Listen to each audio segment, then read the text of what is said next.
Y'all know what I want to get into, man. Let's get into it. Hey, you know I'm ready. I got the. I'm ready. I'm loaded. I'm locked and loaded. Let's get into it. So a movie just came out on Netflix a little while ago by the name of They Clone Tyrone.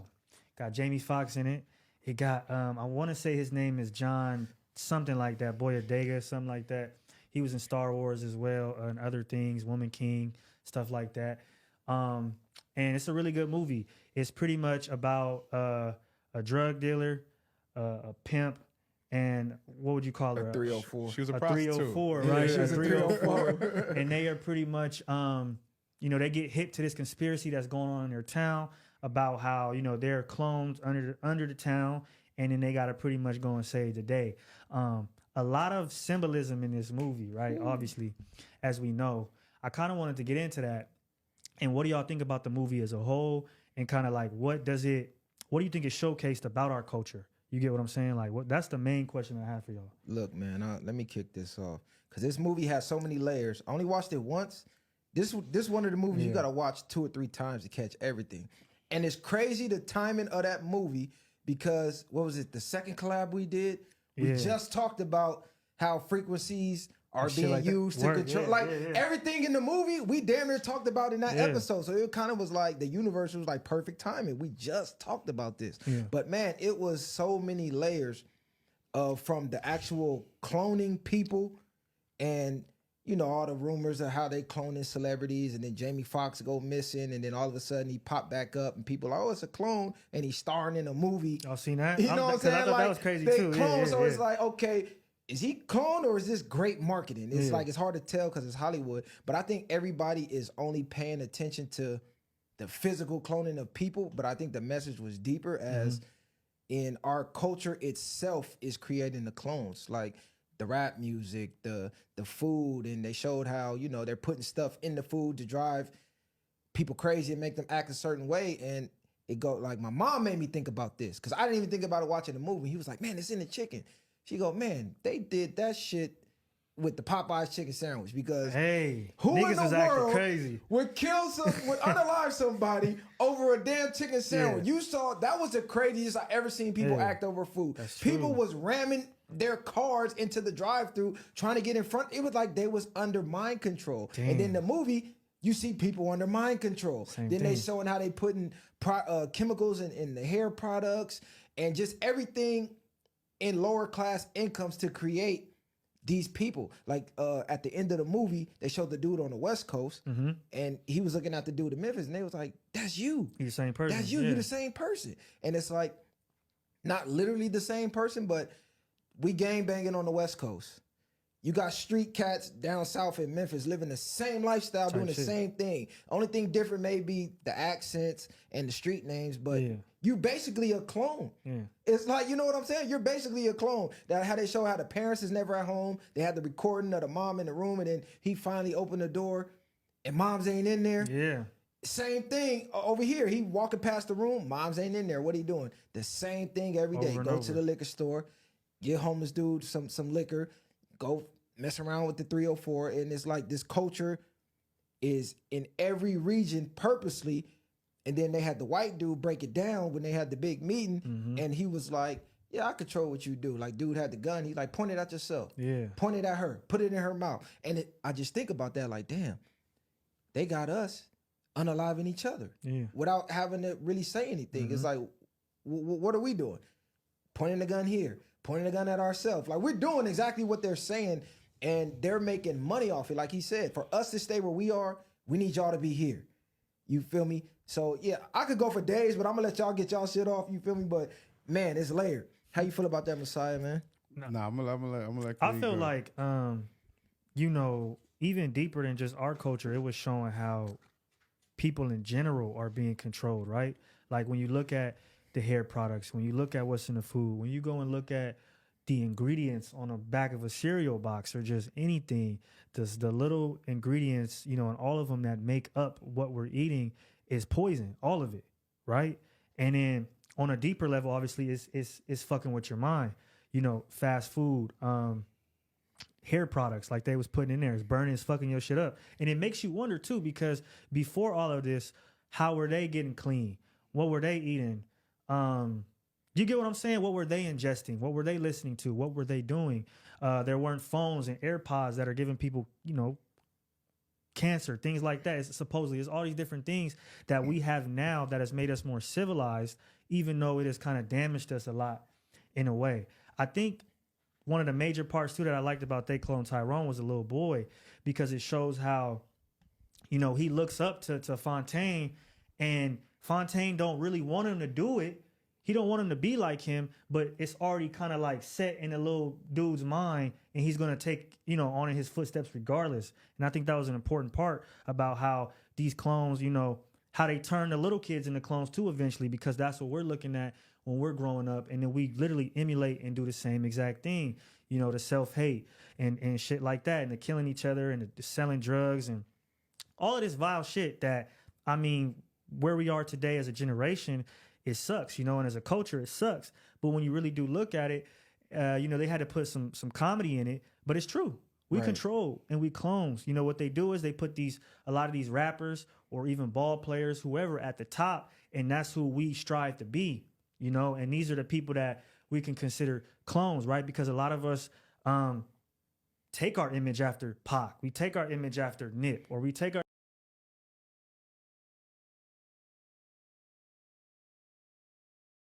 got the work, nice cars, nice clothes, all the bitches. We take our our words from these people and we emulate it. And I think everybody does that, right? Because you got fucking cops, firefighters. These are clones too, believe it or not. Facts. Like you go and you get into this job, and before the job, you were a certain type of person. You get in the job, now you're a different type of person. Facts. You wear a different type of shit. You listen to different things. So everybody is emulating something. It's deeper. It could go even into brands and why we get what we get, because we're a part of certain things and we want to be seen as these people who have these things. But I thought it was just really deep, and I liked how he picked a drug dealer, a pimp, and a 304, because I think right now that's what's the most prevalent. Maybe it's what's always been the most prevalent in our societies. But I feel like a lot of women want to be the 304 today. Oh my God. Right? Like, and in the dudes, we either want to be the drug dealer or we want to be the dude with all the hoes. So it's like, and it's all, we've all seen it to be something that we can monetize. And so I think that's where this movie was headed. And it was really deep, man. It was just like, it was crazy. It's a lot. I want to keep breaking it down, but I wanted you to go ahead and touch on how you felt about it. So first, I want to shout out to 19 Keys, because I watched they episode and they spoke on the same thing, but they broke it down so cold that I can't even remember all that. I'm not gonna just feedback off of them. Mm-hmm. But go back to what you was just saying. I feel like it's deeper to a point, like they say the clones, right? So it goes back to the things how we talk about programming minds and doing certain things. So if I'm programming a mind and the masses are thinking a certain way, we have what they call the mirror neurons in our brain. So that's where the terms birds of a feather flock together. So if we have these mirror neurons in our brain, when you get around a certain mass of people, you start to become like these people. You know what I mean? And I feel like that's where the cloning thing starts from the beginning as a young age. If you're around a group of type of people, regardless of what you're doing, you're going to become like these people. That's and a now fact. you're instantly cloning. No, and nobody can get away from this, because that's just how the mind's already going to work. So if you get around, like they say, 4 broke people, you're going to be the 5th, or 4 rich people, you're going to be the 5th.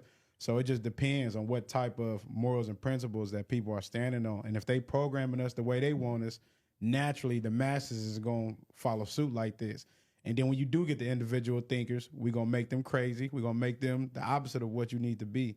You know what I mean? So yeah, my boy made a good point in the live.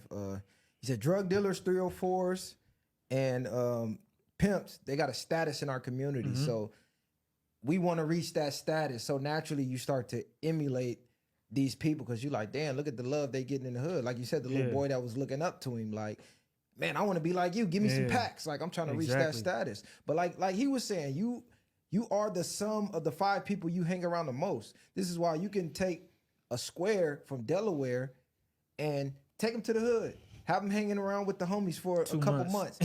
You're going to see a complete shift. He's going to turn into one of them. So like he said, there's no getting away from it. You're going to be cloned. Like, it does not matter. It's just what are you going to be cloned by? Are you going to be cloned by the failure, which they got us on that perpetual cycle to fail, or you going to get around the success and clone yourself after success? Now, there is obstacles, and there is, like they said, they got the mental warfare where they're programming you subconsciously. You don't even realize you're being programmed. They got the biological programming. They putting shit in your food and chemically in the fucking chemtrails. You know what I'm saying? So there's a lot of obstacles, but at the end of the day, your mind got to be stronger than all of that, and we can't just play the blame game forever. It's like at this point, we know what's going on. So what are we gonna do to make the change? We know what's going on. They putting it in our face. They put it in the movies. They let you know this is what we're doing. So at what point do we wake up? Like in the movie, he tried to get out, but he couldn't. It felt like he was trapped. Like he was going crazy. Like he thought he finally got out, woke up. Like, what the hell? I'm still here. Yeah. And I think that's how a lot of us feel in these, like, damn, I cannot get out no matter what I do. And we just succumb to the circumstances. Like even when he got shot up, and Jamie Foxx, like, I saw you get killed. Yeah. Ain't no way. I think that was like a subconscious, like an underlying meeting. Like, okay, one of y'all get hit, we just gonna replace y'all with somebody else that's real quick. It's like a clone. It's like a gang member gets shot. Like, okay, gang member got hit today. What's the difference? It's 1,000 more of y'all. It's like, don't take it that serious. Y'all all the same. Like, you feel me? Y'all all clones. Man, that movie was layered. But it's crazy. They said the only original one was the one at the end. The one sitting on the couch. They said he was the original, and everybody else, even the movie when we was watching from the beginning, they was all the clones. Like, and I think what's crazy too is how they have cloned, and I would even say programmed so much for where you have the independent free thinker, you know, the clones become an army against him almost. You know what I mean? And they kind of stop them from progressing. And I think a lot of it, you know, is if you break out of that way of thinking, because some of us are lucky enough to be born a certain way and you know, so happen to stumble upon this way of thinking. But I think that if you were, and if everybody was to break out of it, a lot of people are scared to, because it's a whole nother side of the wall that's unknown, right? And I think so is fear. And so I think that's why a lot of us, you know, form an army to stop these free thinkers and independent thinkers who are trying to do better, or we make fun of niggas or whatever the case is, call shit corny, because it's like we don't want people to break out. You know, we don't want to break out ourselves. We feel like we can't do it, so we project our fears onto others. And I feel like that's kind of how Fontaine was for a second. He kind of was just like, man, I'm back in this shit doing the same thing, but, you know, how am I going to get out? Like how you said, you know, and I don't really know what's on the other side. You get what I'm saying? That's a fear. And I hope us as a culture, we kind of break away from that fear. And we got to understand that, you know, the unknown to a certain degree is something positive. It's good. It's not necessarily that means that something negative is going to come from it, but we got to understand that, you know, on this side, shit is bad, and we got to be stronger, be wiser, and understand that we do got to take that leap to the unknown to at least see where we can go and where we can end up. And I think that's what they're taking a chance on, is that if we keep all these obstacles here and also build this army against y'all will never cross over to see what's the unknown. And so I think that was a big part of it too. You know, in the movie, it was very easy. He routed all the gang, you know, all the members up, and they came and shot everything down. But in real life, it's not that easy. It's not that simple. And so I hope, you know, in time we're able to see that we're our own worst enemy, because that's also kind of how I felt about it. And once we can see that and move on from that, we can get to the other side of the wall. And I think there's greatness on that side. Let me read this super chat. Good looking on a donation. Pan-Africanism Strikes Back. He said, we got us doing that. Stop blaming white people. They're trying to build and produce. They're giving you the info you need to do that. So like, it goes back to what I was saying. Like, we got all the information. We know what's going on. At this point, we're choosing to be victims by perpetuating the lifestyle, by perpetuating being, quote unquote, a clone of failure. Yeah. It's like, there's only so long you can blame the man. Yeah. You know what I'm saying? It's like, all right, maybe we didn't know, but now we got phones here that are equivalent to this laptop in your pocket. All types of shit. You can see the information live at the drop of a dime, like, you know what I'm saying, the speed of light. So how do y'all feel about that, as far as people choosing to be a victim at this point? Like, do you feel people are choosing it, or do you feel like it's just so hard to overcome they don't have an option? I think two things. I think both can be true. I think people are choosing to be victims due to the technology, the books, you know, the education that we have. And not only that, the examples that we have of people getting out and being successful in a multitude of things, not just rap and ball. You know what I mean? We got a whole bunch of people. So it's true that we can choose what we put our eyes to, what we put our ears to, you know, what we talk about, what we ingest. But at the same time, it's kind of like, it's hard to say that because, you know, if you don't apply something, then it's not really useful. And so I feel like we have all of this stuff, you know, technology and phones and shit like that. But at the same time, what's being put in front of us is not necessarily thought provoking or going to make us challenge or be better. So I think that's another thing that we have kind of broken into, or maybe not the white man, but the elites or whatever you want to call it have put in front of us is the sexy reds and the shit like that on the phone. Because first it was just in the neighborhood, but now you can ingest it 1,000 videos a day. You know what I mean? Now you can look at it 1,000 videos a day. Not only that, just looking at 1,000 videos a day, consuming porn, fast food, all of this shit keeps a lot of niggas in their seat anyway. So you could sit up here and watch, you know, 50 entrepreneurs a day, but how many niggas are actually going to take that knowledge and apply it? And that's partly to themselves, but it's partly the way that these things like social media, fast food, porn cripples us in our mental and also our physical, our testosterone and things like that. And it physically stops us from doing it as well. But I lean more to the side of like us as grown men, you know, we have a choice to make. Do you want to be a man that's in a game or you want to be on the sidelines? What kind of nigga do you want to be? You know, and at some point you have to make that decision. I want to know better. I want to do better. You know, my family got me this far. I want to take us a little bit further. And if you don't consciously make that decision, then you're never going to get there. And when you're 30, 40, 50 years old and, you know, you have perpetuated the same type of nonsense that somebody has before you, and now you got children and they're doing the same thing, what is you going to tell them? It's the man? It's the white man that is the reason why I can't get you these shoes? Or it's the white man why... You know, at that point, they're going to be looking at you like, no, it's you. It's you. So we got to do better. We definitely have a choice to do better, but I do think that it's harder. It's easier said than done. That's a fact. Let me take my glasses off. You feel me? So they can see my eyes when I say this. Shout out to Jamie Foxx. Shout out to everybody that has something to do with that movie. That was deep. It was thought provoking. I feel like it was what the culture needed. So shout out to y'all. But I think a big way of getting out of that cycle of everything you was just talking about is having the power to say no.